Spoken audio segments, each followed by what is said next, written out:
Sir எனக்கு kidney stones இருக்குது, plus இதுக்கு ஆப்ரேஷன் பண்ணணும் அப்படின்னு சொல்கிறாங்க, இதுக்கு ஹோமியோபதியில் ஏதாவது சொல்யூஷன்ஸ் இருக்கா அப்படின்னு கேட்டிருக்காங்க.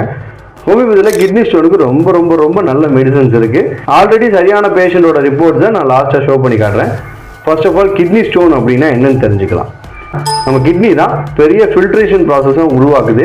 ஸோ அப்படி இருக்கும்போது பாஸ்பரஸ், பொட்டாசியம், கால்சியம் இந்த மாதிரி நிறைய விதமான மினரல்ஸை அது ஃபில்டர் பண்ணும். அப்படி ஃபில்டர் பண்ணுற டியூரேஷனில் அது எல்லாமே ஒன்றா சேர்ந்து ஃபார்ம் ஆகக்கூடியது தான் கிட்னி ஸ்டோன் அப்படின்னு நம்ம சொல்லுவோம். இந்த கிட்னி ஸ்டோனில் நிறைய வெரைட்டிஸ் இருக்குது. இது எந்த இடத்துல உருவாயிருக்கு, கிட்னியோட அப்பர் போலா, லோயர் போலா, இல்லை யூரிட்ரா, இல்லை யூரினரி பிளாடரா அப்படிங்கிறத வச்சு மெடிசன்ஸ் டிஃப்ரெண்ட் ஆகும். ப்ராப்பர் ஹோமியோபதி மெடிசன்ஸ் கொடுத்தோம் அப்படின்னா கட்டாயமாக அது யூரின் மூலியமாகவே கரைஞ்சி வெளியே வரும். ஸோ ஆல்ரெடி 5 mm இருந்த ஸ்டோனை நம்ம கரைச்சி கொண்டு வந்து இந்த ரிப்போர்ட்ஸ் தான் இப்போ நான் உங்களுக்கு ஷோ பண்ணி காட்டுறேன். So take homeopathy medicine away from your renal stones.